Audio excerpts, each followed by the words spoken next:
du leen foog ne rek góor jigéen rek moo war a sol ay yére yi joxe de la sensualité mais góor tamit daf ko war a def te góor fan la ko mën a def mooy yére yu muy fanaanoo ak yére yu muy toggee ci biir kër gi na góorgóorlu su tàmmee di sol sous-vêtement mooy haut yu weex yooyu ñu gisal avant ñu teg seen yére yi ci kaw ñu toog tuuti ak yére bu ndaw boobu sous-vêtement bi sous-vêtement sous-vêtement tudd sous-vêtement débardeur moom lañ wax di sol lu yàgg seen soxna si teg seen bët bu leen gaaw rek teg yére bi rek soo leen sangoo rek teg yére bi rek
seen show yeneen rubrique ñu ànd ceeg yéen defaat beneen show.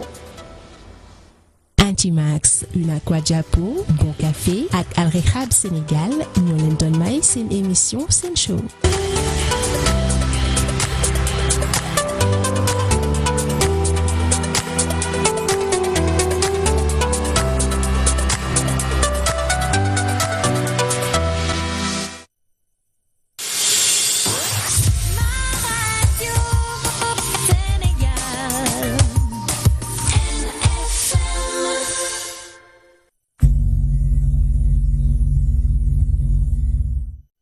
Jabba Jabba Music.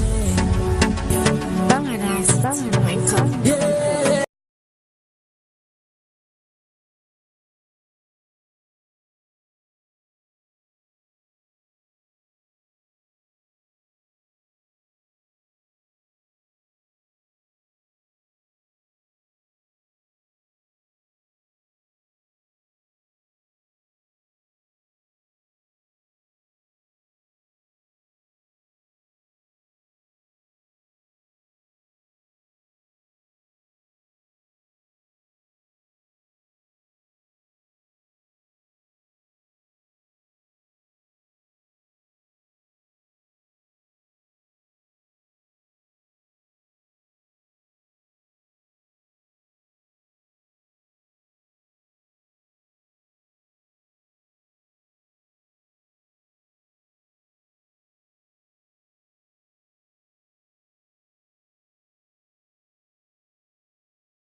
Mesdames et messieurs, bonsoir. Bienvenue à ce numéro de Sen Sport, le magazine de la rédaction sportive de la Sen TV qui se veut le panorama de toute l'actualité du sport. Avec moi sur ce plateau, Adja Biteye, pour passer en revue toute cette actualité. Bonsoir Adja. Bonsoir Malik, bonsoir également aux téléspectateurs de la première télé urbaine du Sénégal.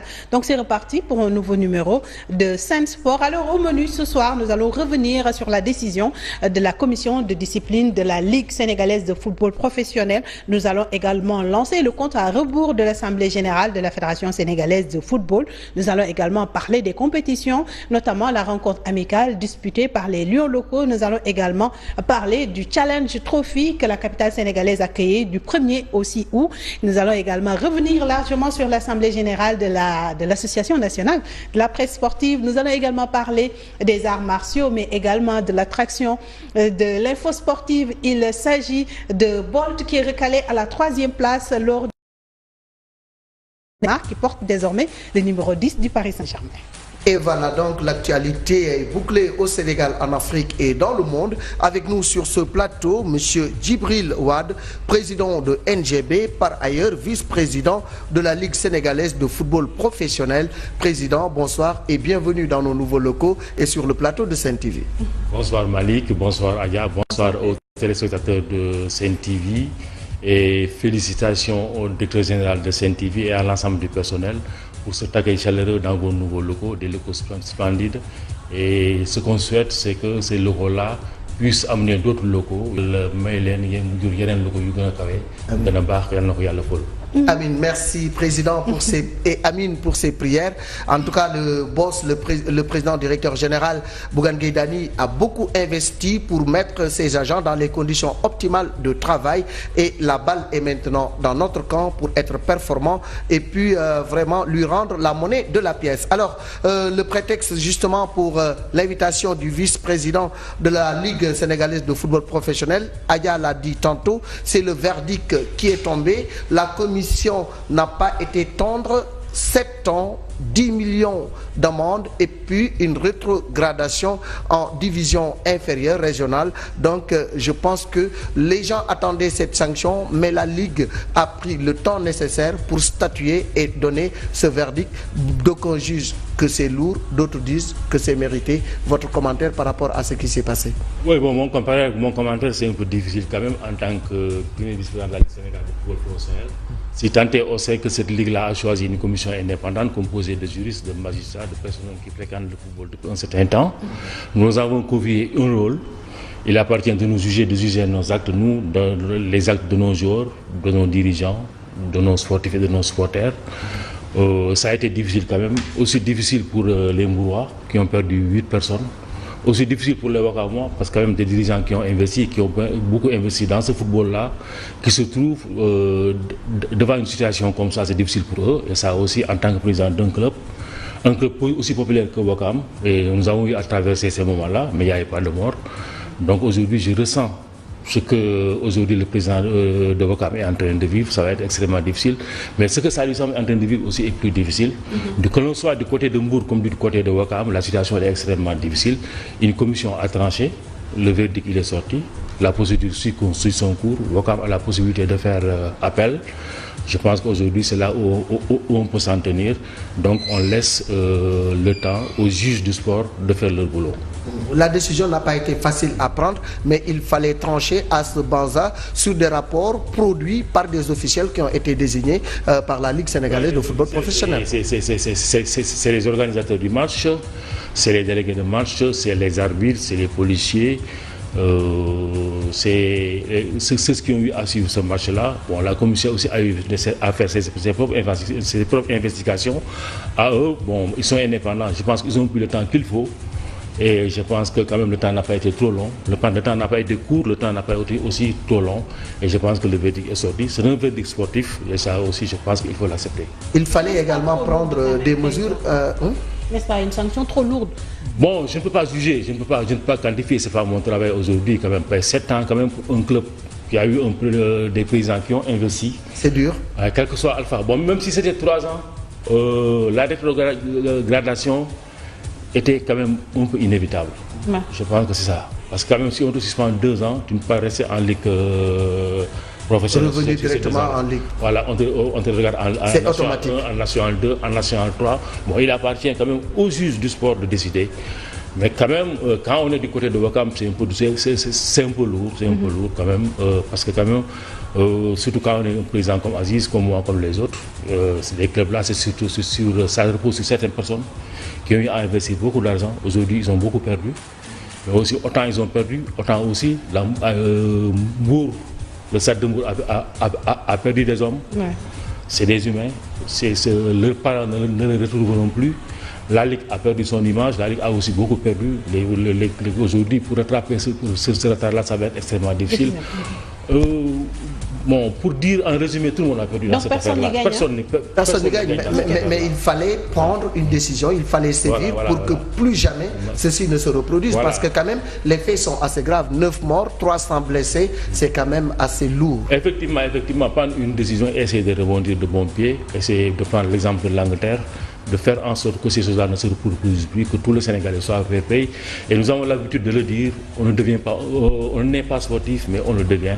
Et je pense qu'avec le temps, on pourra pacifier nos stades, pacifier nos locaux et pacifier le sport sénégalais dans son ensemble. Et c'est ça le challenge véritablement, parce que la violence n'a pas de place dans un stade de football, surtout quand on dénombre des morts et des blessés. C'est vraiment dommage.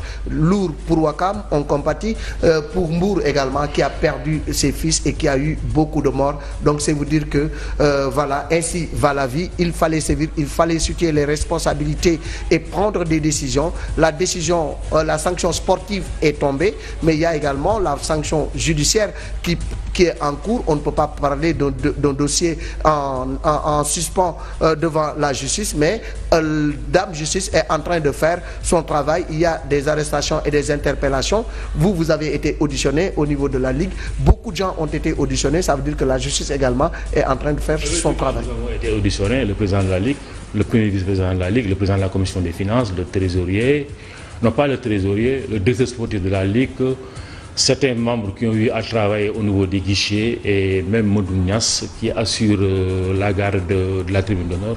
Tous ces gens-là ont été auditionnés. Bon, on nous a entendus pour information, nous avons dit ce que nous devions dire. Bon, maintenant, on attend que Dame Justice fasse son travail. Mais Ouakam, justement pour Ouakam, sanctionner seulement Ouakam, c'est pas ce qu'il faut faire selon eux, parce que tout simplement, ils ne sont pas les seuls responsables. Les responsabilités sont partagées et la Ligue qui est organisatrice est pointée du doigt parce que des failles ont été notées sur le plan organisationnel, sur le plan de la sécurité. Que répondez-vous à ces accusations? Bon, il faut se poser la question pourquoi des failles ont été notées. De toute façon, c'est notre 11e organisation de finale. Nous avons organisé 2 finales de championnat.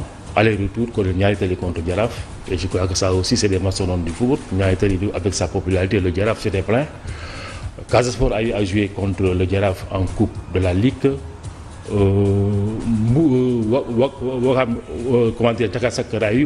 organisé de très grandes finales ici, et ces finales-là, le stade était très plein. Et aujourd'hui, ce que nous avons fait, je crois que nous l'avons fait, qu'il y ait des erreurs, qu'il n'y ait pas des erreurs, nous estimons faire ce que nous avions fait, parce que quand même nous avons eu à tenir 2 ou 3 réunions.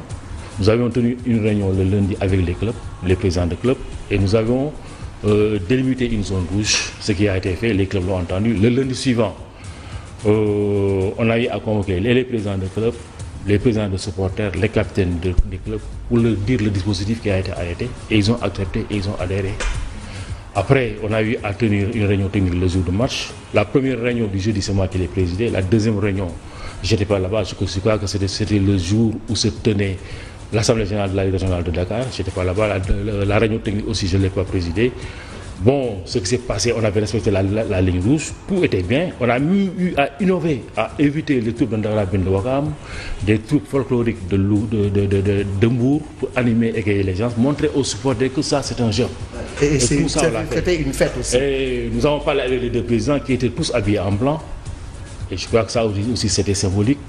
Ce qui s'est passé, c'est après 105 minutes de jeu, tout était bien, tout était rose. Vraiment, il y avait une ambiance extraordinaire. Mais après juste le but, bon, après tout a tourné. Tout a basculé. Tout a basculé. Maintenant, une tribune, ça ne se voit jamais en Europe, où on sépare les gens, on laisse une distance de 30 mètres. Dans tous les stades, c'est plein.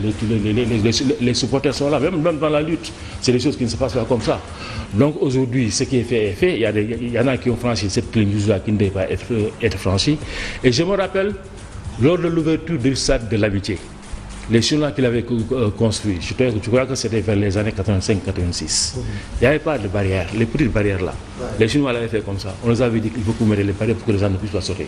Les Chinois ont dit que chez nous, si on met une rouge, personne ne le traverse. Ils sont disciplinés. Ouais.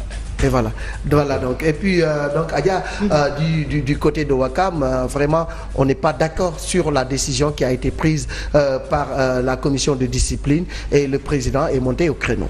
Absolument, je vous propose la réaction d'Abdelaziz Gueye au micro d'Aïcha Camara. Babacar Soumaré.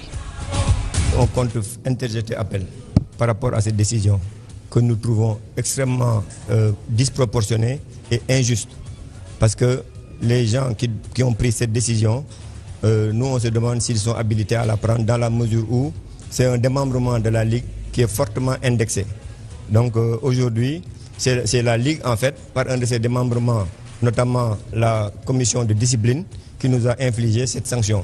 C'est pour ça qu'on se pose la question de savoir si demain, est-ce qu'il est opportun de nous faire diriger par un président de club. Parce que un président de club qui est en même temps président de la Ligue ou président de la fédération, aujourd'hui, dans des cas comme ça, qu'est-ce qu'il y a lieu de faire? On ne dirige pas avec du sang, on ne dirige pas avec des morts. Nous, pendant tout ce temps, on a accepté la volonté divine. On a essayé de ne pas trop communiquer. Et malheureusement, à chaque fois qu'il y a des dirigeants qui sortent, ils essayent d'influencer l'opinion, ils essayent d'influencer l'instruction juridique, l'instruction qui est en train d'être menée par la police, l'instruction qui est en train d'être menée par le comité de discipline. Voilà, Ouakam va interjeter appel. Ouakam indexe la commission de discipline qui, semble-t-il, n'est pas très habilitée à donner cette décision. Bon, je ne peux pas juger un collègue président, c'est un peu difficile quand même. Bon, je sens que vraiment c'est difficile pour lui. Mais moi, je crois que mon club, j'ai eu à traverser ce désert-là. Il n'y a pas eu de mort d'homme. Avec l'ONCAV de Amadou Kane, dans le mouvement Laïta, nous avons eu dans les années 2001-2002 à être suspendu pour 2 ans. Après même, une autre suspension est revenue encore dans les années 2008-2009. Et on a eu à jouer des matchs où il y a eu beaucoup de blessés. Je crois que vous remémorez de la finale Niaritali Khandalou au stade de l'Amitié. On a eu à jouer des matchs comme Niaritali contre une équipe de Pikine Teranga, l'équipe de Mouroufal, où 2 de mes voitures ont été carrément endommagées. Et c'est des choses qui arrivent dans le foot. Et c'est des mois extrêmement difficiles. C'est difficile pour le président, c'est difficile pour Ouakam. Pour les dirigeants de Ouakam, c'est extrêmement difficile. Parfois aussi, il faut les comprendre. Et ils sont obligés de se défendre.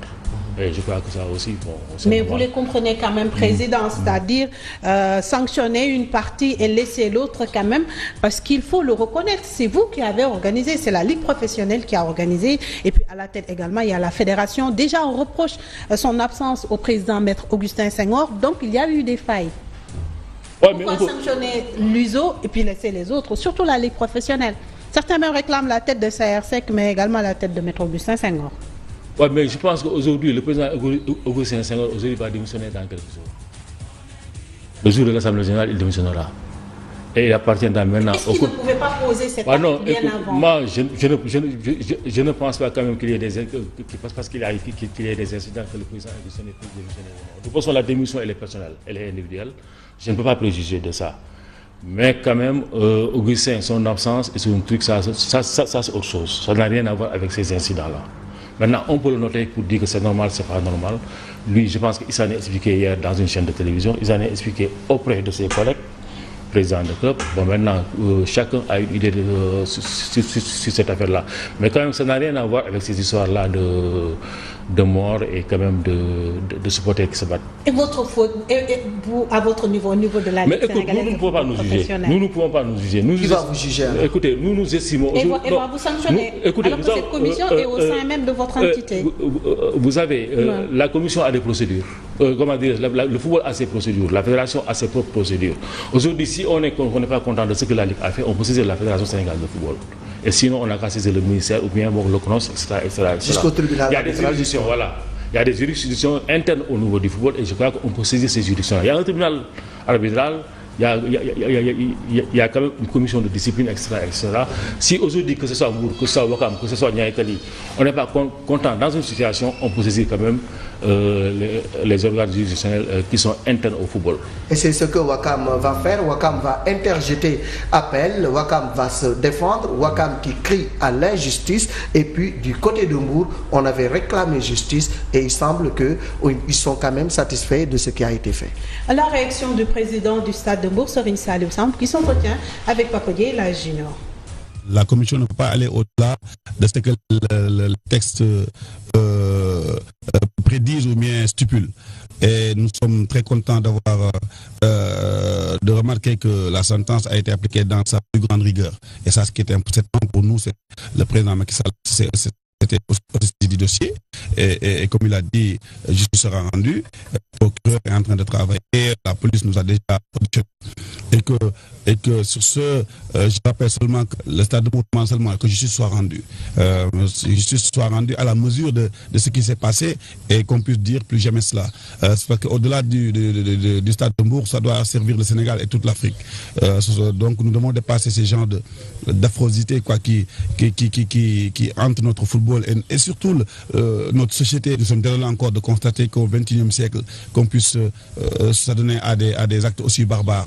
Et donc ça nous désole et nous amène à une réflexion, qui nous ramène à la responsabilité par rapport à nos instances, les instances que nous dirigeons, par rapport aux jeunes qui croient en nous et surtout par rapport à la génération future. Nous ne pouvons pas nous permettre de faire tout ce qu'on veut et de dire ce qu'on veut. Donc voilà, c'est un sentiment de satisfaction d'abord, mais aussi d'attente encore, d'attente d'une autre sentence, et cette fois-ci judiciaire. Été dite, donc 7 ans, 18 millions de francs CFA d'amende, une rétrogradation en division inférieure, et puis voilà le stade de Mbour qui est désormais détentrice de la coupe de la Ligue. Du côté du stade de Mbour, on dit plus jamais ça, nous pardonnons mais que justice soit faite.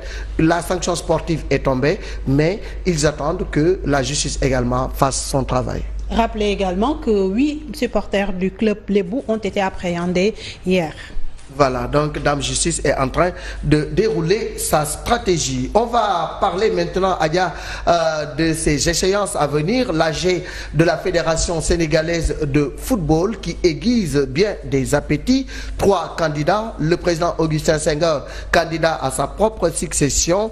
Il y a également Louis Lamotte qui est également candidat, sans compter Mbaye Diouf Dia. 3 candidats pour un fauteuil. Aya, le compte à rebours a commencé samedi. Les choses sérieuses seront dites. Ce sera le 12, Inch'Allah. Est-ce qu'Augustin Senghor va remplir? En tout cas, il a pondu un communiqué. Alors, maître Augustin Senghor qui tire le bilan, un bilan quand même satisfaisant, même si les trophées qu'on attendait au niveau de l'équipe nationale A, quand même le trophée, notamment la Coupe d'Afrique des Nations, n'est pas encore entre les mains des Sénégalais. Mais en attendant, il se projette sur l'horizon 2021. Reportage de Chakamara.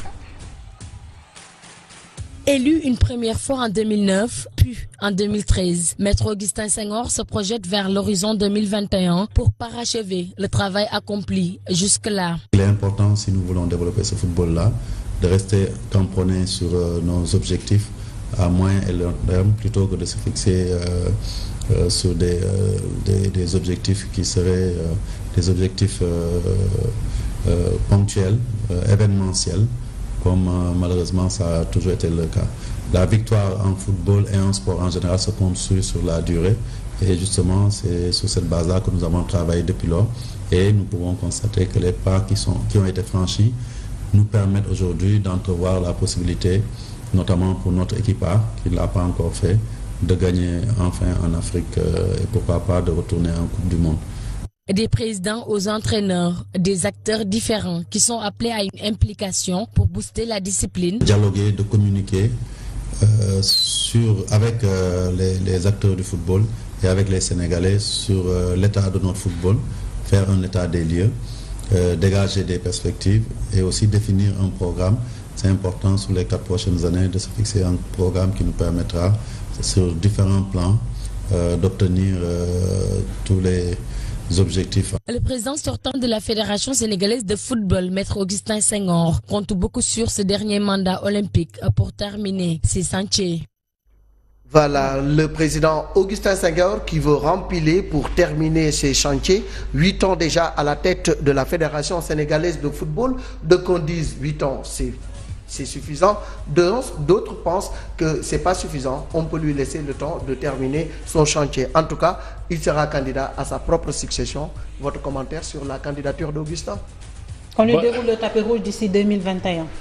Bon, mais écoute, je n'ai pas de point de vue par rapport à la candidature d'Augustin. Je pense qu'aujourd'hui, pour moi, le football, quand même, on a besoin du temps pour être dirigeant de football. Et on a aussi besoin du temps pour travailler.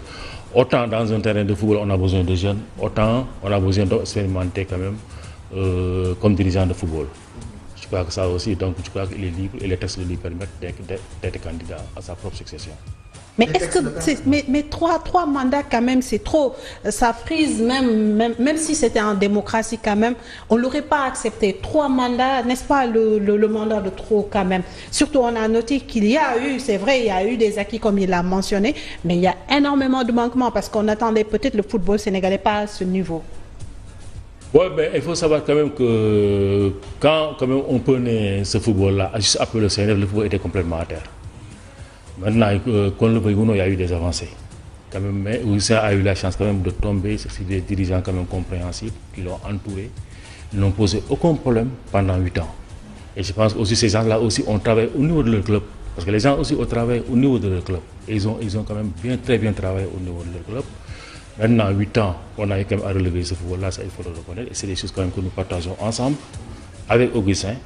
Maintenant, qu'il doit faire 8 ans ou 12 ans, c'est à lui de savoir. Et maintenant, le reste, la balle est dans le camp de l'Assemblée générale qui décidera si ces 8 ans c'est suffisant ou c'est pas suffisant. Un autre candidat, Maïdiouf Dia. Une nouvelle approche s'impose. Vous êtes d'accord qu'une nouvelle approche s'impose?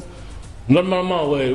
Bon, dans ce pays-là, aujourd'hui, être candidat 3 fois, quand même, ça commence à s'éclipser. Bon, le débat a été posé en politique et c'est la société civile qui l'a posé dans la politique. Et je crois qu'aujourd'hui, ça pourrait quand même être valable aussi dans le sport et dans les autres domaines. Moi, je veux parler plus dans la gestion du football parce que maintenant, le football est devenu un sport business. C'est un facteur de développement. Maintenant, est-ce qu'une nouvelle approche ne s'impose pas, Président? Évidemment, une nouvelle approche s'impose. Aujourd'hui, bon, j'ai entendu les 3 candidats quand même. Mais sur ce qu'on nous propose, je reste sur ma faim. Aujourd'hui, j'aurais voulu qu'on nous propose quel type de club sénégalais il nous faut. Parce que quand même, le football sénégalais, on est en train de partir, mais on ne sait pas encore quel type de club il nous faut. Et là aussi, le débat ne s'est pas encore posé. Il faut quand même poser ce débat-là. Parce qu'il y a des clubs, il y a des noms, mais quand même, il y a des spécificités de clubs quand même qui sont un peu dépassés. Et on n'ose pas poser le problème sur ça. Est-ce que c'est les centres de formation qu'il nous faut? Je ne le pense pas. Il nous faut quand même voir d'autres fois. Il faut voir d'autres formules. Les gens parlent de clubs de ville. Il y a beaucoup de pistes qui sont. Voilà. Donc ce débat doit être posé. Ensuite, il y a un autre débat aussi qu'il faut oser poser dans ce pays-là. Et c'est la place du mouvement national dans l'eschiquier du football sénégalais. On nous a confié un football, c'est nous qui devons gérer tout le football, surtout l'étendue du territoire national. Quelle place pour le mouvement national? Nous avons une place au mouvement national que nous ne contrôlons pas. Et dans ce moment-là, il commence à avoir les problèmes de ONCAV, de ODCAV, etc. aujourd'hui. Et nous n'avons pas notre mot à dire. Et même aujourd'hui, Augustin était obligé pour négocier à aller à l'AG de l'ONCAV pour montrer que c'est Amadou Kane. Mais aujourd'hui, les problèmes de l'ONCAV ne sont pas posés au niveau de la fédération ni au niveau des ligues. Ça aussi, il faut poser les débats et oser poser ce débat-là.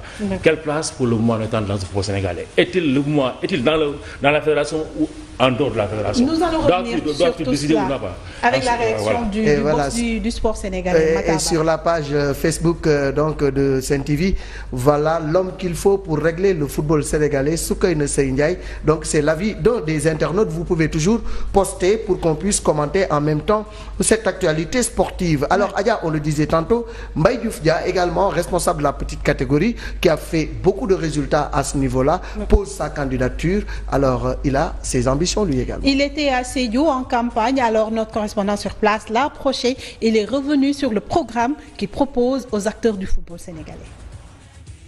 À quelques jours seulement de la tenue de l'Assemblée générale élective de la Fédération sénégalaise de football prévue ce samedi, la campagne se poursuit à Sédhiou où il a rencontré en fin de semaine la Ligue régionale de football. Le candidat Mbaye Diouf Dia, président de Mbour Petite Côte, a déploré l'absence d'accompagnement des clubs avant de s'engager à les affranchir s'il est élu de toutes les difficultés inhérentes aux problèmes de subvention et de transport.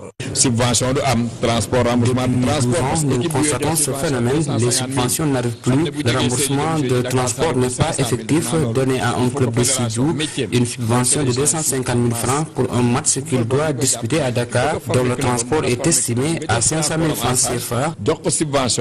Je vous laisse apprécier. La vocation de nos fédérations, c'est de permettre aux clubs de jouer en nombre important, de les appuyer et non de les contraindre à la démission, comme ce fut le cas de 4 clubs de Vélingara. La fédération doit donner des subventions. D'ailleurs, c'est une orientation de la FIFA. Il faut inverser la tendance en aidant les clubs d'abord si l'on veut avoir une équipe nationale forte.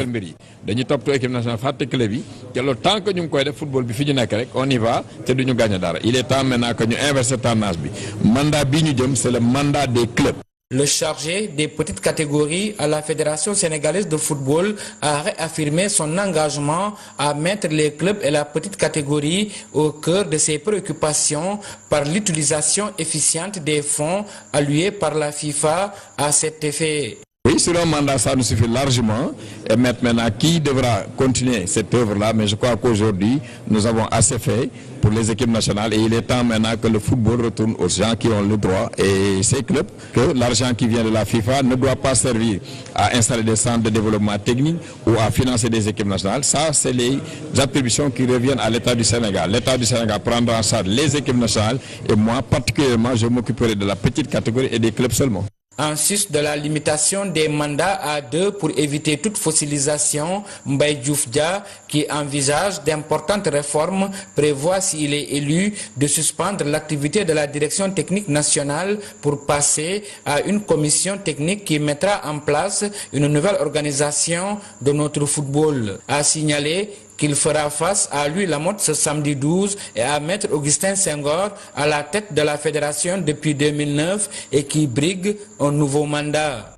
Et voilà donc le président Mbaye Diouf Dia qui affiche ses ambitions et puis l'argent au club et puis fortifier les clubs sénégalais.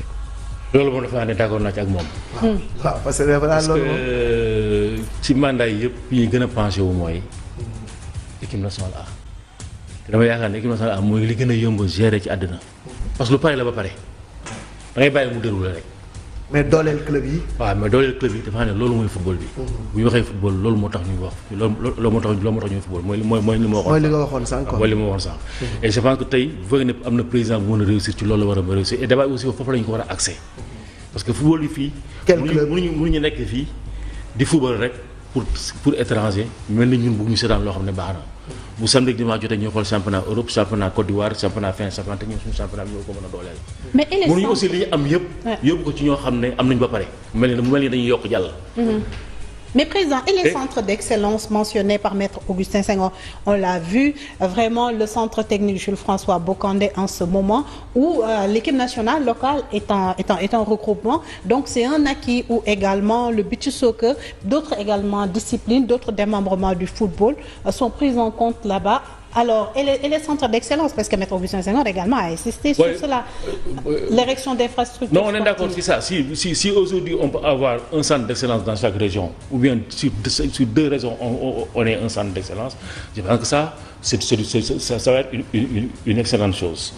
Bon, maintenant, mais aussi les clubs, parce que dans tous ces pays-là qui nous entourent, à la fin de chaque année, les clubs vraiment sont subventionnés, soit par la fédération, soit par la ligue professionnelle.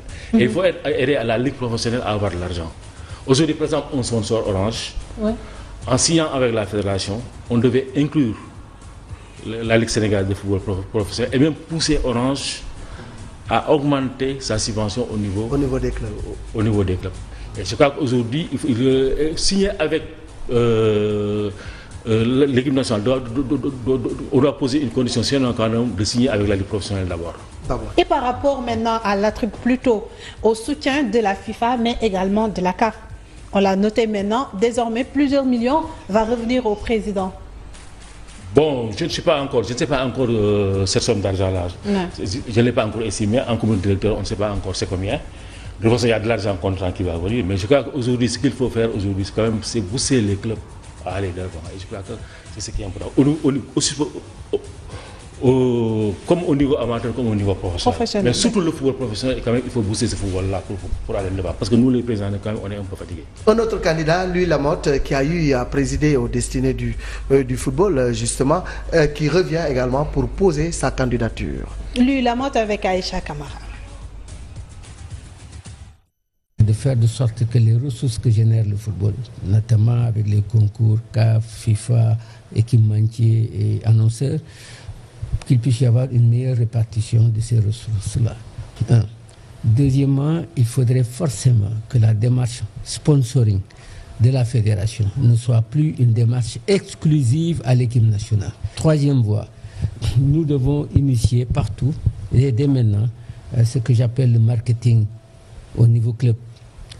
Les clubs doivent pouvoir entreprendre des actions en vue de se procurer des ressources additionnelles. C'est beaucoup de charges et en face, il n'y a pratiquement aucune ressource garantie. Les clubs fonctionnent suivant la fortune du président. Et malheureusement, tous les présidents ne sont pas fortunés pour pouvoir assurer le financement de ces clubs-là. Les clubs aussi souffrent d'un manque d'infrastructures criardes. Donc c'est dans cet esprit-là que moi j'aborde. Encore un candidat qui parle justement des clubs. Et là, vraiment, il a touché du doigt un problème qui vous concerne directement. Un club qui fonctionne sur la base de l'argent du président. Bon, mais écoutez, même aujourd'hui, Moussa, ce qu'il a ressenti, combien de jeux il a perdu en 3 mois. Il est en train de faire un éternel recommencement. Et voilà cet internaute qui dit Mbaye Diouf Dia, Louis Lamotte, c'est faire Augustin sans Augustin. Ça fait quand même rire, hein. C'est un internaute qui dit ça parce que pour lui, ils sont quand même comptables de la gestion de Augustin dans une certaine mesure. Oui, mais cela ne l'empêche pas quand même d'être candidat, même s'ils sont comptables de la gestion, parce que quand même, c'est le président qui décide. En dernier lieu, c'est le président qui décide. Et je crois qu'aujourd'hui, il y avait une certaine solidarité au niveau de la fédération. Par exemple, je donne l'exemple que Mbaye Diouf a touché un problème, non, Lamotte a touché tout de suite un problème, le problème des équipements. Ouais. Je crois que c'est le président qui a eu à négocier. Et je pense que l'autre jour, Gaston Meng l'a dit. Ouais. Mais quand même, si on est passé, c'est vrai qu'il a eu l'autorisation du comité exécutif, mais quand même le design des maillots, il y a eu l'accord du président. Et je pense que si aujourd'hui c'est tombé à l'eau, là aussi le président est responsable. Autant le comité est responsable, mais le président qui a négocié aussi est responsable. Ça aussi. Et tous les candidats ont un bon profil pour diriger notre football, à votre avis? Vous roulez pour qui? Oui, mais écoute, moi je roule pour personne, mais aujourd'hui mon club ne vote pas pour Augustin. Et pourquoi? Nous avons quand même appuyé Augustin. Vous étiez très proche d'Augustin. Oui, très proche. J'étais très proche. Je crois qu'aujourd'hui, j'ai été même son directeur de campagne pour le premier mandat. Pour le deuxième mandat aussi, nous l'avons appuyé. Mais quand j'ai été candidat à la Ligue régionale de Dakar, le Wolof Gorée ne m'a pas appuyé. Ouais. Et je pense qu'aujourd'hui, il faut lui renvoyer l'ascenseur. C'est aussi simple que ça. C'est aussi simple que ça. Et voilà, Vous allez soutenir qui? Bon, on est en train de discuter. Bon, on a discuté avec Lamotte, on attend Mbaye Diouf pour voir. Mais ce qui est sûr, Nyari Tali a décidé au niveau de son comité exécutif de ne pas voter pour Augustin. Pour mettre Augustin, ce qui est clair. Au moins, ça a le mérite d'être clair. Alors, 3 candidats pour un fauteuil pour diriger le football sénégalais. Maître Augustin Senghor pour un 3e mandat. Mbaye Diouf Dia pour un mandat. Et puis, Louis Lamotte également qui pose sa candidature. Et puis, dès samedi, on connaîtra qui sera le nouveau boss de la Fédération sénégalaise de football. On va va parler de CHAN 2018 à Dia. Oui, en attendant le renouvellement des instances au niveau de la Fédération sénégalaise de football, la compétition, elle se poursuit et nous allons revenir tout à l'heure avec Younoussa Baldé Tidiane Diop sur cette rencontre amicale entre le Sénégal et le Mali. Lors du dernier galop d'entraînement des Lionceaux avant le match Sénégal-Mali, version équipe locale, Moustapha Seck avait dit qu'il n'aimait pas le terme match amical. Eh bien, Sénégal-Mali au stade Alassane Djigo était une rencontre de très haut niveau. C'était deux équipes presque de même valeur, en termes de qualité technique aussi. Même sur le plan tactique, on a vu deux grandes équipes qui occupaient rationnellement le terrain et qui pratiquement terminaient souvent certaines actions, certaines séquences offensives à des actions de but. C'était véritablement un sparring partner, un test grandeur nature. Je pense qu'aujourd'hui, il y a eu de très belles séquences. Durant la première période, il n'y avait rien à mettre sous la dent. Certes, le match était rythmé, technique, bref, plaisant à voir, mais il n'y avait pas beaucoup d'occasions. En première période, quoi qu'on puisse dire, il y a eu quand même beaucoup d'hésitation. Donc, est-ce qu'il fallait centrer? Est-ce qu'il fallait faire un tir? On va revenir là-dessus. Si vous avez vu le match passé, on était par moments un peu faible défensivement. Mais avec l'arrivée de Mohamed, je pense qu'il a apporté encore un peu plus de tonus au niveau de la défense. Il a fallu attendre le retour des vestiaires, précisément la 50e minute, pour voir les Maliens ouvrir le score par l'intermédiaire de Moussa Sissoko. Et il s'agit pour nous maintenant, techniciens, d'aller tirer les enseignements de cette rencontre pour essayer d'aborder nos adversaires directs de part et d'autre. Mais le salut pour les Lionceaux vient du banc de touche. Entrée en cours de jeu, Amadou Erasme Badiane égalise pour le Sénégal sur un centre bien mené par Mamadou El Fadel Bari qui du reste a étalé toute sa classe durant cette rencontre. Dans un match de football, on peut avoir un pourcentage beaucoup plus élevé dans la possession et être mené au score. Mais quand on est mené, cela va sans dire qu'il faudra jouer pour essayer de... Mais si on calcule un petit peu la possession, je pense que nous avons été d'un cran supérieur. Sénégalais et Maliens préparent leur match du deuxième tour des éliminatoires du CHAN, mais les deux entraîneurs sont conscients qu'ils auront en face des adversaires coriaces. En tout cas, ça a été un bon match amical, deux sparring partenaires qui ont eu à tirer tous les enseignements. Le Sénégal va jouer contre la Guinée, ça va être une autre paire de manches. Absolument, la Guinée qui nous avait d'ailleurs éliminés à ce stade de la compétition. Alors, très bonne préparation. Le Mali va jouer la semaine prochaine. Ce sera à Nouakchott d'abord face à la Mauritanie. Et puis une semaine après, le Mali va recevoir au stade Modibo Keïta. Nous, on va attendre tout juste de plein accord avec les autorités de la CAF, mais également les autorités guinéennes. Tout juste après l'Assemblée générale, le Sénégal va recevoir avant de se déplacer également une semaine après. Ce sera au stade du 28 septembre. Ça va être dur. Oui, ça va être dur pour nous, d'autant plus que les Guinéens viennent de terminer le championnat. Donc ils sont très en jambes. Ils sont très en jambes. Ensuite, moi, ce qui me fait peur, c'est le stade Alassane Djigo, qui est favorable quand même au jeu défensif. Ça peut favoriser les Guinéens. Ensuite, la colonie guinéenne au Sénégal. Très important, plus d'1 million. Donc ils ont des atouts, mais je pense que Moussa Seck va tirer ces enseignements-là et va essayer de nous produire un jeu. Et puis essayer d'avoir vraiment un résultat consistant avant de se déplacer à Conakry. Ça ne sera pas facile en tout cas. C'est cela. Alors on va parler justement de Navetan, cette fois-ci avec le boss du football sénégalais, du sport sénégalais, Matarba, le ministre des Sports. Et puis rappeler également à nos téléspectateurs qu'ils peuvent réagir sur Sen TV, l'officiel. Tout à l'heure, il y avait Nanouche, mais également un autre internaute. Il s'agit de Souleymane Sam. Nous allons revenir tout à l'heure sur vos messages. En attendant, nous vous proposons la réaction de Matarba qui revient sur cette scission très profonde entre les pros Amadou Kane mais également les pros Ousmane Yan Thiam. Matarba avec Younoussa Baldé Mohamed Diaw. L'immense chantier qui va coûter 32 milliards de poussière et ils ont été très intéressés par cette visite qui aujourd'hui, comme je l'ai dit tout à l'heure, est une fierté pour le peuple sénégalais. Ce que je peux dire, c'est que la lutte nous a honorés. On vient de rentrer de la francophonie, des Jeux de la francophonie, et que la lutte, nous avons surclassé, en tout cas les pays de la francophonie. Et aujourd'hui, nous visitons l'arène nationale, ce qui montre effectivement que l'État du Sénégal, le président Macky Sall, a compris les signaux lancés par la lutte. C'est pourquoi nous sommes là et avec beaucoup de fierté. Les délais seront respectés parce qu'ils nous ont parlé de juillet 2018. Au plus tard, en tout cas, durant le mois d'août, l'arène sera normalement inaugurée par son excellence le président Macky Sall. Voilà, en 2018, l'arène sera inaugurée par le président de la République. Les travaux avancent à grands pas. On va toujours rester avec le boss du sport, toujours pour parler de lutte. Cette fois-ci, c'est pour parler de Navétane, parce que tout à l'heure, il parlait de lutte. Et puis avant de parler de Navétane, peut-être rester un peu sur la lutte dire qu'aujourd'hui, le ministre des Sports a rencontré le promoteur Pape Abdou Fall et également Assane Ndiaye en présence du président du CNG et de d'autres personnalités du monde du sport, et ils ont arrondi les angles. Finalement, le combat Lac de Guerre numéro 2 Modulo aura lieu le 29 octobre et puis le combat Ama Baldé Papa Sow le 19 novembre. Donc c'est vous dire que les angles ont été arrondis. Le stade Demba Diop sera fonctionnel le 29 novembre. Notez et retenez. Papa Sow, donc qu'est-ce que je dis, Lac de Guerre Modulo et puis le 19 novembre. Donc on va assister au duel entre Papa Sow et Ama Baldé, voilà, je me perds un peu dans mon truc. Alors on va. C'est le spécialiste de la lutte. Et c'est le spécial de la lutte qui se perd dans la lutte. C'est la réaction de Matarba également. Mais c'est un imprévu qui est là, qui va être géré avec beaucoup de sérénité. Et je profite de l'occasion pour remercier l'ensemble des acteurs du sport, surtout les promoteurs de lutte, qui sont des privés, qui ont investi beaucoup d'argent et qui gèrent la question avec beaucoup de sérénité. Non, la saison, c'est nous qui la prolongeons. Ça ne devait pas aller jusqu'au 15 août. On l'a prolongé jusqu'au 15 août. On peut l'amener jusqu'à fin octobre. Quel est le problème? Le problème ne se pose pas en réalité. Le problème aujourd'hui, c'est comment faire pour sortir Pape Abdou Fall, Hassan et tous ceux qui ont injecté beaucoup de millions, les lutteurs qui se sont préparés pendant presque une année. Comment faire pour les accompagner? Parce que l'État n'abandonne pas ses citoyens. Et voilà, l'État n'abandonne pas ces situations. Je vous rappelle qu'une solution a été trouvée.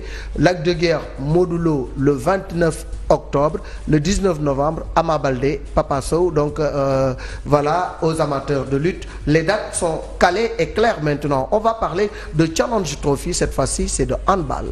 Handball, c'est pour revenir sur ce tournoi que la capitale sénégalaise a accueilli du 1er au 6 août avec un parcours quand même assez exceptionnel des Lionceaux, même s'ils n'ont pas pris la première place malheureusement pour aller représenter l'Afrique sur le plan mondial, mais ils ont terminé sur le podium. Alors retour sur le parcours des protégés de Pape Mohamed Ibn Sarr avec Nanko Bakayoko Mohamed Diaw.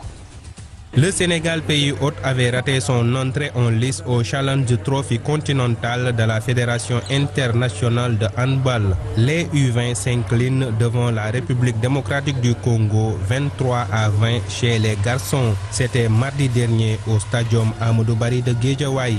Une défaite qui a mis les Lionceaux sous pression et les a contraints à battre le Madagascar le lendemain lors de sa deuxième sortie. Chose faite, le Sénégal gagne le Madagascar 33-25 et se relance dans le groupe A. Après cette victoire, le Sénégal compte le même nombre de points que le Rwanda, son adversaire pour la troisième journée du groupe. Une affiche pour une qualification en demi-finale. Le Sénégal ne tremble pas et domine le Rwanda sur le score de 37-33 et hérite du Bénin qui brise le rêve des protégés de Pape Ibn Mohamed Sarr. Le Bénin élimine ainsi le Sénégal sur le score de 28-26. Le coach des Lionceaux dénonce à l'occasion des fraudes sur l'âge et tire sur l'arbitrage. Pour ce match-là, on avait élaboré un plan de jeu pour contrer les Béninois. Et là, je serais obligé de dire une chose que j'ai l'habitude de dire. Il faut que l'organisation de cette compétition nous amène des arbitres à la hauteur des joueurs. Parce que ce que nous ont amené ici, là, c'est des arbitres. C'est des arbitres qui habitent presque dans la même zone. Ils nous ont donné ces arbitres-là. Et ils n'ont pas le niveau de cette compétition-là. Peut-être que je serai sanctionné. Mais la Confédération africaine de handball n'est pas du tout sérieuse. On laisse cette compétition, c'est pour les jeunes.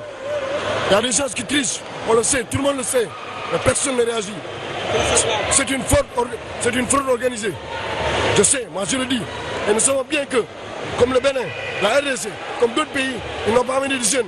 mais on ferme les yeux. Finalement, le Sénégal ne décroche que la médaille de bronze en battant le Mozambique pour la 3e place sur le score de 29-26. Au final, la République démocratique du Congo chez les hommes et le Bénin chez les dames sont sacrés. Ils vont représenter le handball africain chez les moins de 20 ans au Challenge Trophy mondial.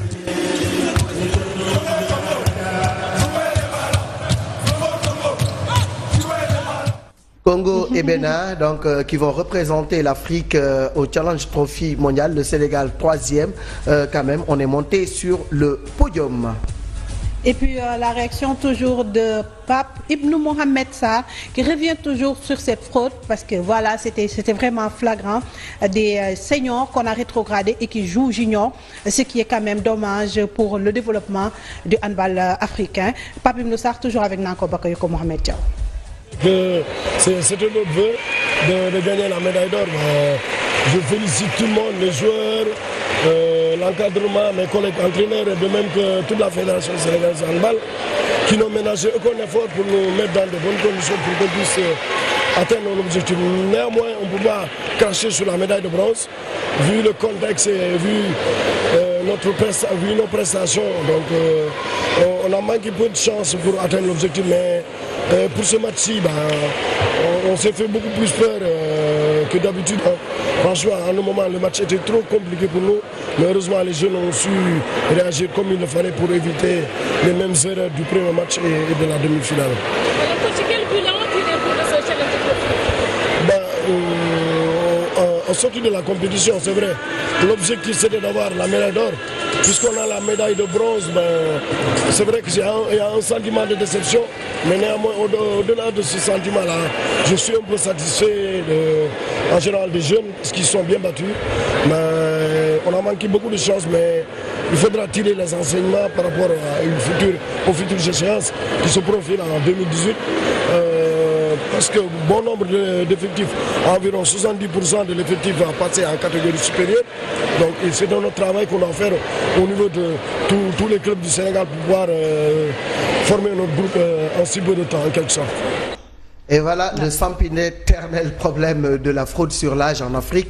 Voilà le coach sénégalais dénonce là. Malheureusement, c'est des pratiques à bannir parce que c'est pas bon pour le développement de notre sport.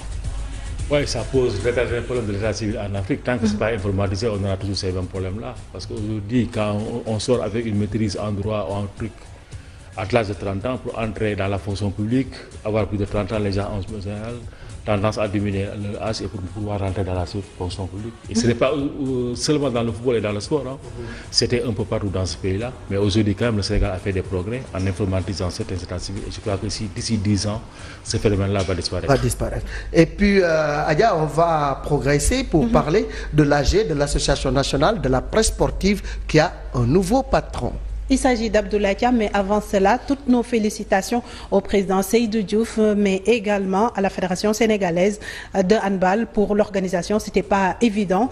En l'espace de 2 mois, ils ont quand même tenu ce pari, organisé ce tournoi ici même à Dakar. En tout cas, bravo. Et puis nous allons passer à l'Association nationale de la presse sportive avec notre nouveau président. Il s'agit d'Abdoulaye Thiam, une assemblée générale qui s'est tenue ce week-end. C'était ce samedi au stade Léopold Sédar Senghor. Retour sur tout cela avec des Khady Diouf, Bassirou Faye.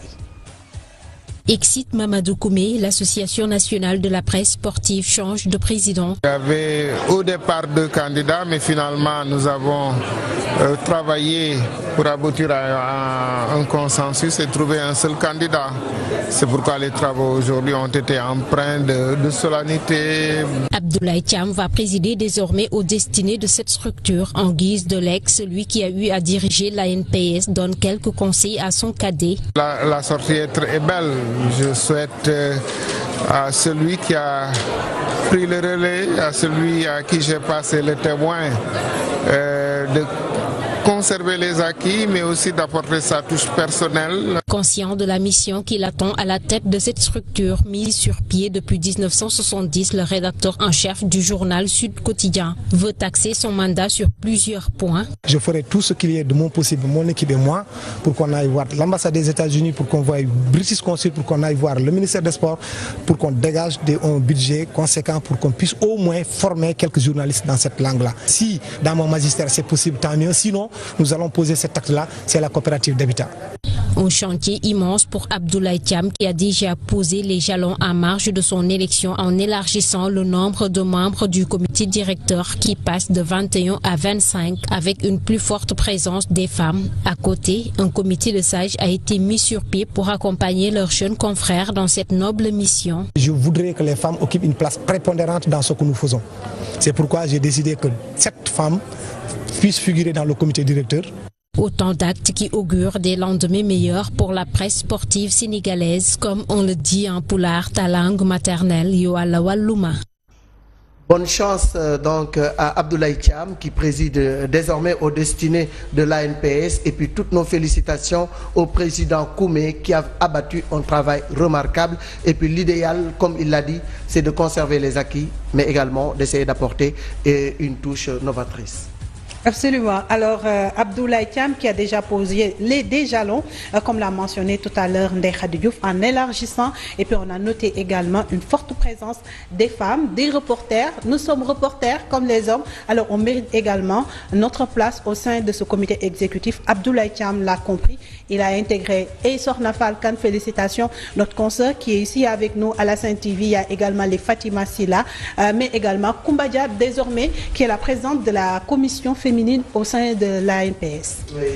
Les femmes qui abattent un travail remarquable, qui n'ont rien à envier aux hommes sur le terrain. Donc la presse sportive a son rôle à jouer dans le développement de notre football. L'ANPS est là, bien structurée et beaucoup d'autres pays nous envient cette bonne organisation de la presse sénégalaise. Bon, ça se voit quand on fait le tour de l'Afrique, dans les grandes rencontres sportives, c'est des choses qu'on remarque.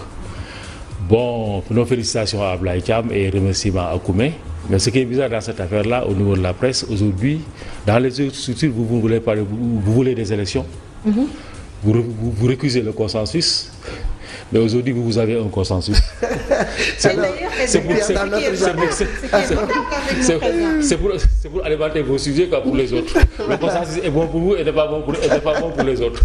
En tout cas, Mbouroua, Ouakamoua, tous savaient que l'organisation n'était pas à la hauteur. La Ligue s'est enrichie sur ce match.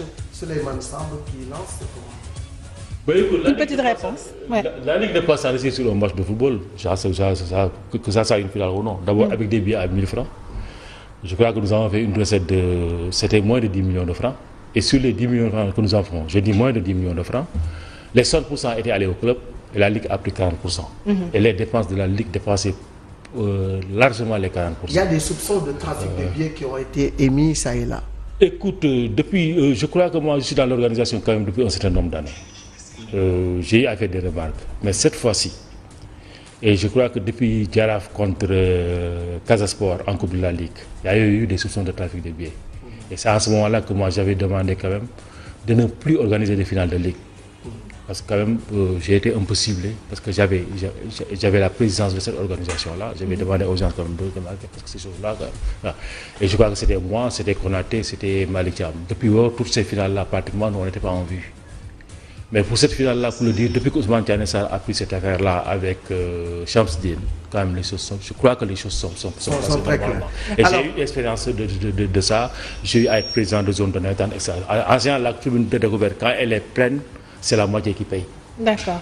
Alors, Adia, on va progresser encore pour parler de Koumé, un doyen qui véritablement a fait un parcours du combattant avant d'arriver à ce stade-là. Véritable sportif dans l'âme, journaliste également de par sa formation, sa plume. du leen foog ne rek góor jigéen rek moo war a sol ay yére yi yi joxe de la sensualité mais góor tamit daf ko war a def te góor fan la ko mën a def mooy yére yu muy fanaanoo ak yére yu muy toggee ci biir kër gi na góorgóorlu su tàmmee di sol sous-vêtement mooy eau yu weex yooyu ñu gisal avant ñu teg seen yére yi ci kaw ñu toog tuuti ak yére bu ndaw boobu sous-vêtement bi sous-vêtement tudd sous-vêtement débardeur moom leen wax di sol lu yàgg seen soxna di si teg seen bët bu leen gaaw rek teg yére bi rek soo leen sangoo rek teg yére bi rek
seen show yeneen rubrique ñu ànd ceeg yéen defaat beneen show.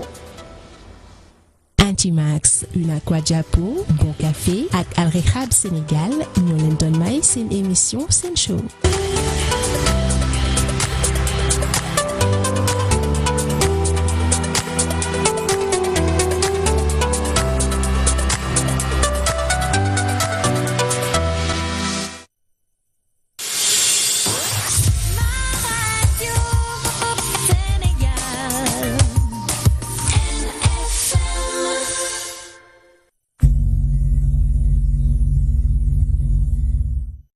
Jabba Jabba music. Yeah.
ce que nous avons fait, je crois que nous l'avons fait. Qu'il y ait des erreurs, qu'il n'y ait pas des erreurs, nous estimons faire ce que nous avions fait. Parce que quand même, nous avons eu à tenir 2 ou 3 réunions. Nous avions tenu une réunion le lundi avec les clubs, les présidents de clubs, et nous avons délimité une zone rouge, ce qui a été fait, les clubs l'ont entendu. Le lundi suivant, on a eu à convoquer les présidents de clubs, les présidents de supporters, les capitaines des clubs, pour leur dire le dispositif qui a été arrêté, et ils ont accepté et ils ont adhéré. Après, on a eu à tenir une réunion technique le jour de match. La première réunion du jeudi, c'est moi qui l'ai présidée. La deuxième réunion, je n'étais pas là-bas. Je crois que c'était le jour où se tenait l'Assemblée générale de la Ligue régionale de Dakar. Je n'étais pas là-bas. La réunion technique aussi, je ne l'ai pas présidée. Bon, ce qui s'est passé, on avait respecté la ligne rouge, tout était bien. On a eu à innover, à éviter les troupes d'Andarabin de Wakam, des troupes folkloriques de Mbour pour animer et égayer les gens, montrer aux supporters que ça c'est un jeu. Et c'était une fête aussi. Et nous avons parlé avec les 2 présidents qui étaient tous habillés en blanc. Et je crois que ça aussi c'était symbolique. Ce qui s'est passé, c'est après 105 minutes de jeu, tout était bien, tout était rose. Vraiment, il y avait une ambiance extraordinaire. Mais après juste le but, bon, après tout a tourné. Tout a basculé. Tout a basculé. Maintenant, une tribune, ça ne se voit jamais en Europe, où on sépare les gens, on laisse une distance de 30 mètres. Dans tous les stades, c'est plein. Les supporters sont là, même dans la lutte. C'est des choses qui ne se passent pas comme ça. Donc aujourd'hui, ce qui est fait est fait. Il y en a qui ont franchi cette ligne là qui ne devait pas être franchie. Et je me rappelle, lors de l'ouverture du stade de l'Amitié, les chinois qu'il avait construits, je crois que c'était vers les années 85-86. Il n'y avait pas de barrière, les petites barrières là. Les Chinois l'avaient fait comme ça. On nous avait dit qu'il faut qu'on mette les barrières pour que les gens ne puissent pas sauter. Les Chinois ont dit que chez nous, si on met une rouge, personne ne le traverse. Ils sont disciplinés. Et voilà donc. Et puis, donc, Adja, du côté de Wakam, vraiment, on n'est pas d'accord sur la décision qui a été prise par la commission de discipline et le président est monté au créneau. Absolument. Je vous propose la réaction d'Abdelaziz Gueye au micro d'Aïcha Camara, Babacar Soumaré. On compte interjeter appel par rapport à cette décision que nous trouvons extrêmement disproportionnée et injuste. Parce que les gens qui ont pris cette décision, nous on se demande s'ils sont habilités à la prendre dans la mesure où c'est un démembrement de la Ligue qui est fortement indexé. Donc aujourd'hui, c'est la Ligue en fait, par un de ses démembrements, notamment la commission de discipline, qui nous a infligé cette sanction. C'est pour ça qu'on se pose la question de savoir si demain, est-ce qu'il est opportun de nous faire diriger par un président de club.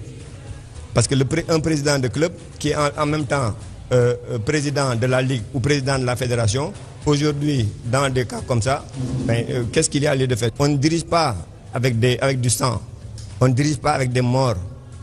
Nous, pendant tout ce temps, on a accepté la volonté divine. On a essayé de ne pas trop communiquer.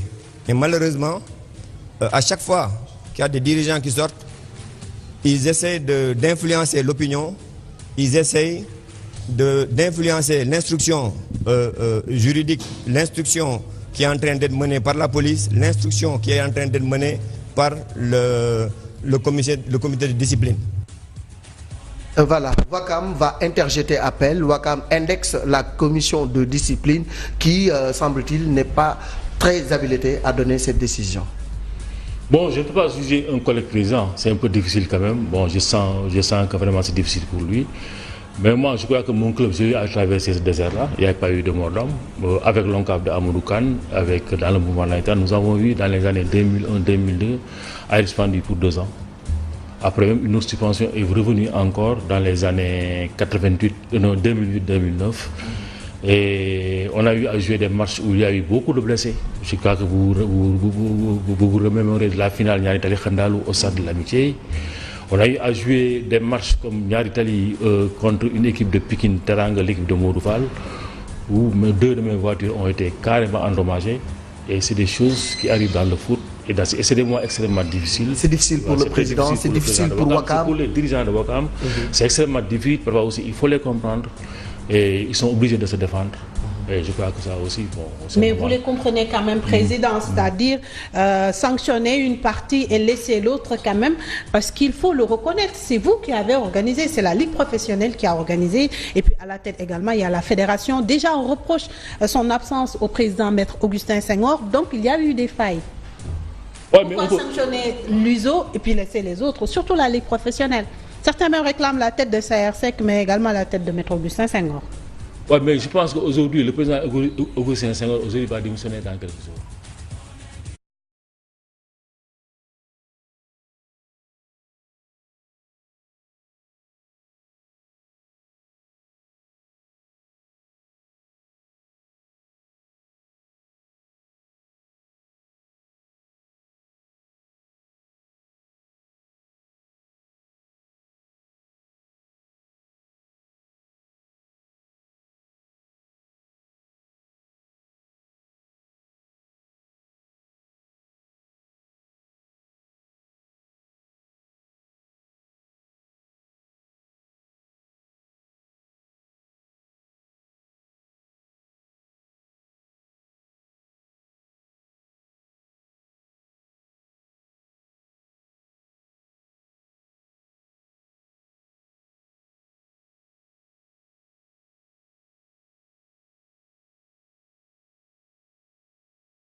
Mesdames et messieurs, bonsoir. Bienvenue à ce numéro de Sen Sport, le magazine de la rédaction sportive de la Sen TV qui se veut le panorama de toute l'actualité du sport. Avec moi sur ce plateau, Adja Biteye, pour passer en revue toute cette actualité. Bonsoir Adja. Bonsoir Malik, bonsoir également aux téléspectateurs de la première télé urbaine du Sénégal. Donc c'est reparti pour un nouveau numéro de Sen Sport. Alors au menu ce soir, nous allons revenir sur la décision de la commission de discipline de la Ligue sénégalaise de football professionnel. Nous allons également lancer le compte à rebours de l'Assemblée générale de la Fédération sénégalaise de football.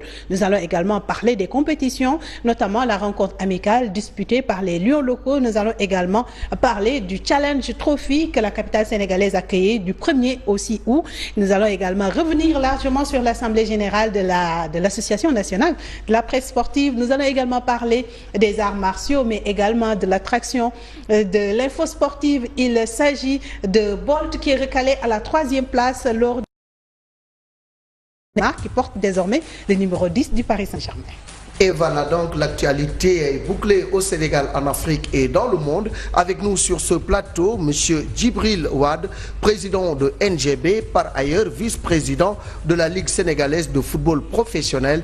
Président, bonsoir et bienvenue dans nos nouveaux locaux et sur le plateau de Sen TV. Bonsoir Malik, bonsoir Adja, bonsoir aux téléspectateurs de Sen TV. Et félicitations au directeur général de Sen TV et à l'ensemble du personnel pour cet accueil chaleureux dans vos nouveaux locaux, des locaux splendides.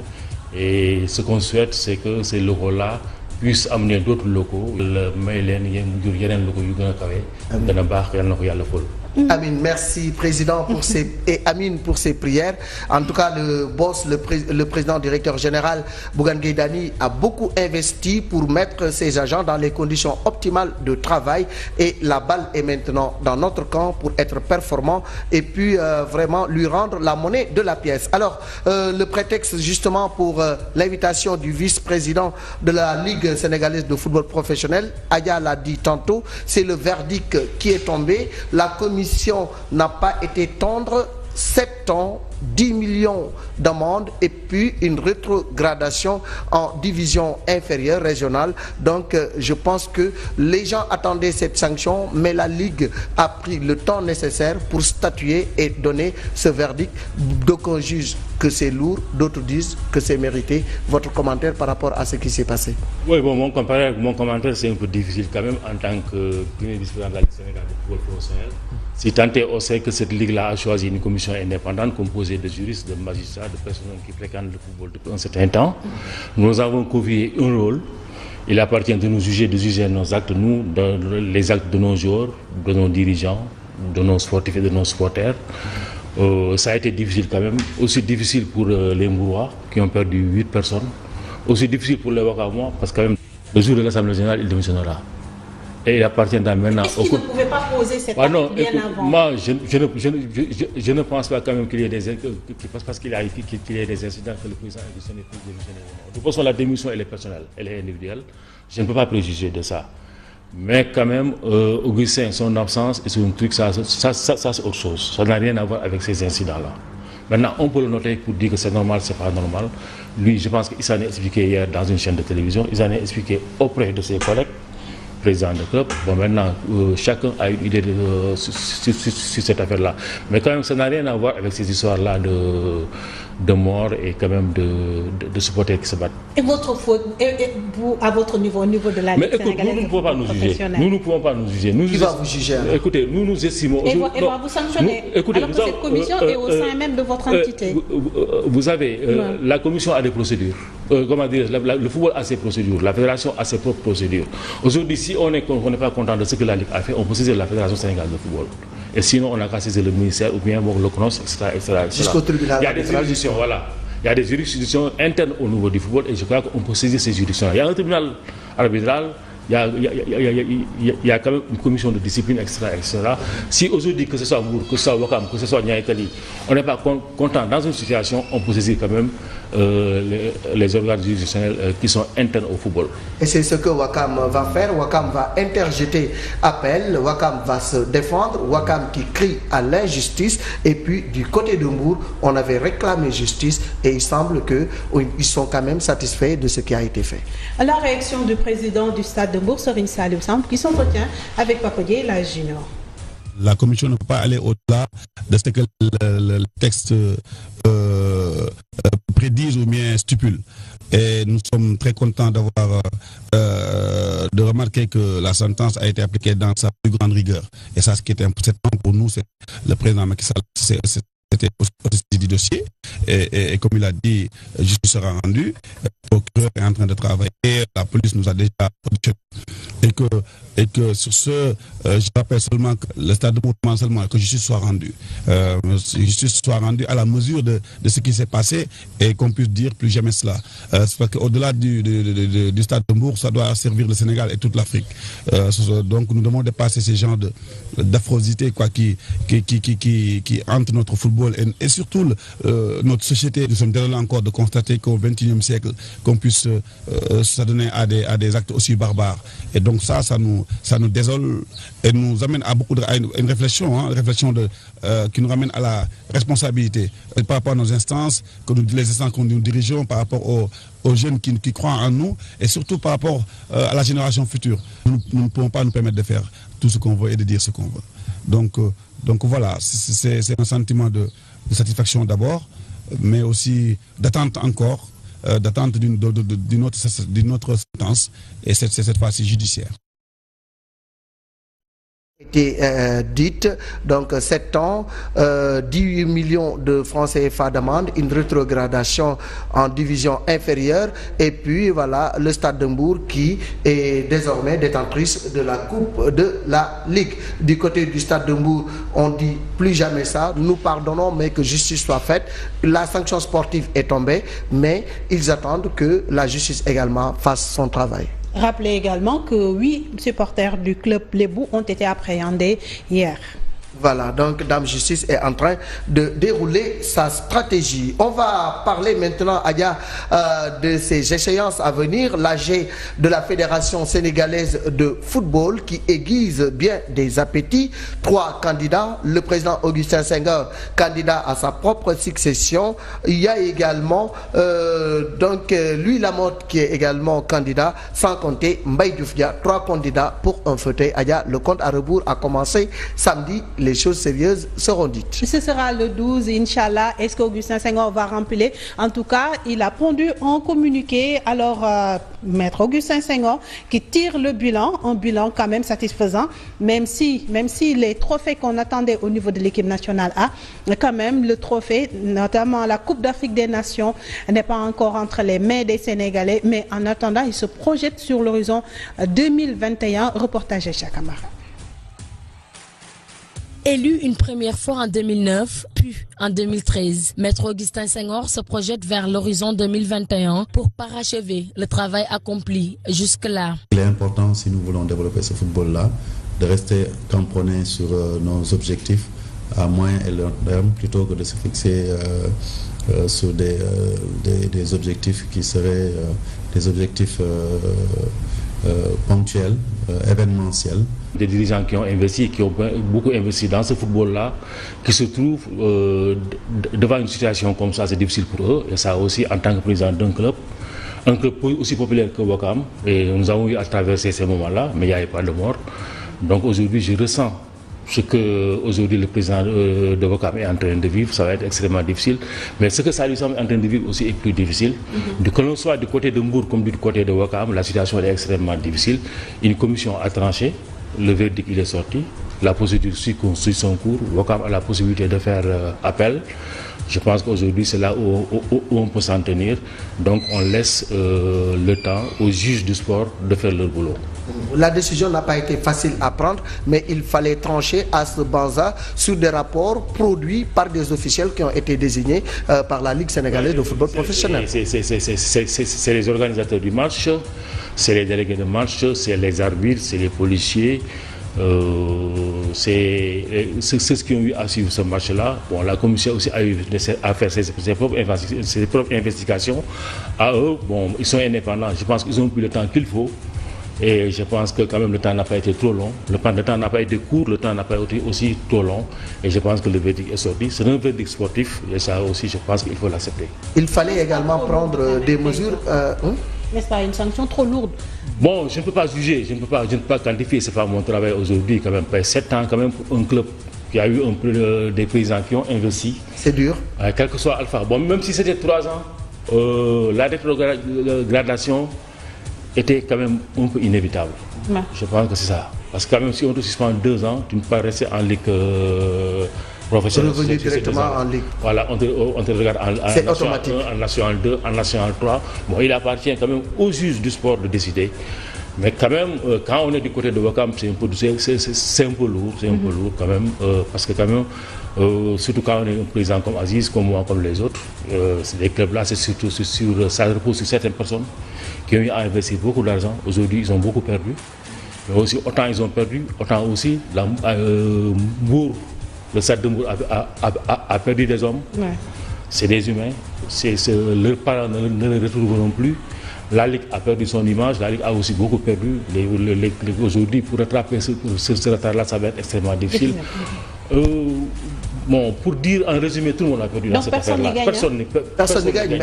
Mais il fallait prendre une décision, il fallait sévir pour que plus jamais ceci ne se reproduise. Parce que quand même, les faits sont assez graves. 9 morts, 300 blessés, c'est quand même assez lourd. Effectivement, prendre une décision, essayer de rebondir de bon pied, essayer de prendre l'exemple de l'Angleterre, de faire en sorte que ces choses-là ne se reproduisent plus, que tous les Sénégalais soient fair-play.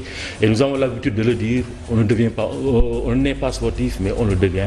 Et je pense qu'avec le temps, on pourra pacifier nos stades, pacifier nos locaux et pacifier le sport sénégalais dans son ensemble. Et c'est ça le challenge véritablement, parce que la violence n'a pas de place dans un stade de football, surtout quand on dénombre des morts et et des blessés, c'est vraiment dommage. Lourd pour Ouakam, on compatit, pour Mbour également, qui a perdu ses fils et qui a eu beaucoup de morts. Donc c'est vous dire que voilà, ainsi va la vie. Il fallait sévir, il fallait situer les responsabilités et prendre des décisions. La décision, la sanction sportive est tombée, mais il y a également la sanction judiciaire qui est en cours. On ne peut pas parler d'un dossier en suspens devant la justice, mais Dame Justice est en train de faire son travail. Il y a des arrestations et des interpellations.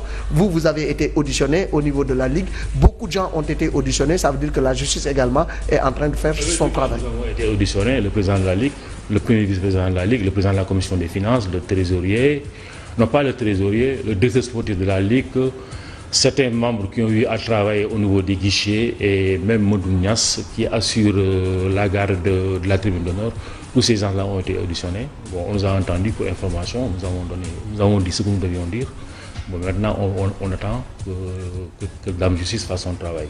Mais Ouakam, justement pour Ouakam, sanctionner seulement Ouakam, c'est pas ce qu'il faut faire selon eux, parce que tout simplement, ils ne sont pas les seuls responsables. Les responsabilités sont partagées et la Ligue qui est organisatrice est pointée du doigt parce que des failles ont été notées sur le plan organisationnel, sur le plan de la sécurité. Que répondez-vous à ces accusations? Bon, il faut se poser la question pourquoi des failles ont été notées. De toute façon, c'est notre 11e organisation de finale. Nous avons organisé 2 finales de championnat, aller-retour contre Niary Tally contre Jaraaf. Et je crois que ça aussi, c'est des mastodontes du football. Niary Tally, avec sa popularité, le Jaraaf, c'était plein. Casa Sport a eu à jouer contre le Jaraaf en Coupe de la Ligue. On a organisé de très grandes finales ici. Et ces finales-là, le stade était très plein. Et aujourd'hui,